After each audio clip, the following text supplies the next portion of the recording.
आज सावन की विनायक चतुर्थी है और इस व्रत को करने से सभी मनोकामनाओं की पूर्ति तथा अपार सुख की प्राप्ति होती है। विनायक चतुर्थी के व्रत को करने वाले भक्तों के लिए इस कथा का पाठ करना या श्रवण करना अनिवार्य माना जाता है। ऐसी मान्यता है कि सावन के इस कथा का पाठ किए बिना व्रत का पूर्ण फल नहीं प्राप्त होता है। सावन की विनायक चतुर्थी व्रत यानी आज 8 अगस्त 2024 को किया जा रहा है। पंचांग के अनुसार हर माह में प्रदोष व्रत की तरह ही 2 बार चतुर्थी का व्रत भी किया जाता है। एक शुक्ल पक्ष की चतुर्थी तिथि और दूसरा कृष्ण पक्ष की चतुर्थी तिथि को संकटी चतुर्थी का व्रत रखा जाता है। शुक्ल पक्ष की चतुर्थी तिथि को विनायक चतुर्थी के नाम से जाना जाता है। दोनों ही चतुर्थी में भगवान गणेश की पूजा अर्चना की जाती है। इस पूजा को करने से श्री गणेश की कृपा बनी रहती है और उनका आशीर्वाद प्राप्त होता है। साथ ही शुभ कार्य में बाधाएं नहीं आती हैं। विनायक चतुर्थी व्रत में कथा सुनने और पढ़ने का विशेष महत्व माना गया है। अगर आप चतुर्थी तिथि का व्रत नहीं कर पा रहे हैं तो कथा सुनने मात्र से ही जीवन के सभी कष्ट दूर हो जाते हैं। पौराणिक कथा के अनुसार एक बार भगवान शिव और जगत जननी माता पार्वती नर्मदा नदी के किनारे बैठकर चौपड़ खेल रहे थे। तभी यह सवाल खड़ा हुआ कि इस खेल में हार और जीत का फैसला कौन करेगा।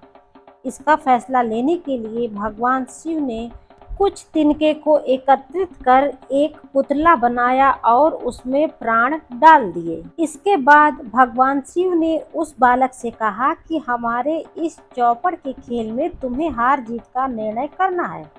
चौपड़ का खेल 3 बार खेला गया और तीनों बार माता पार्वती जीत गईं, लेकिन जब उस बालक से हार जीत का फैसला करने के लिए कहा गया तो उसने माता पार्वती के बजाय भगवान शिव को विजयी बताया। उस बालक का यह गलत निर्णय सुनकर माता पार्वती क्रोधित हुई और क्रोध में आकर उन्होंने उस बालक को विकलांग यानी अपाहिज होने का श्राप दे दिया। बाद में उस बालक ने अपनी गलती के लिए माता पार्वती से माफी मांगी और कहा, यह मुझसे भूलवश हो गया। माता, कृपया आप हमें इस श्राप से मुक्त कीजिए। इस पर माता पार्वती ने कहा कि श्राप को तो हम वापस नहीं ले सकते, लेकिन इसका एक समाधान है। माता पार्वती ने कहा कि यहाँ श्री गणेश जी की पूजा के लिए कुछ नाग कन्या आएंगी। उनके कहे अनुसार तुम्हें व्रत करना होगा, जिससे तुम इस श्राप से मुक्त हो जाओगे। बालक कई वर्षों तक श्राप से पीड़ित रहा और कुछ समय पश्चात कुछ नाग कन्या आईं। तब उस बालक ने उनसे श्राप से मुक्ति के लिए व्रत की विधि पूछी तो उन्होंने गणेश जी के व्रत की विधि उस बालक को बताई। फिर उस बालक ने पूरी श्रद्धा से मन लगाकर 21 दिनों तक भगवान श्री गणेश का व्रत और पूजन किया।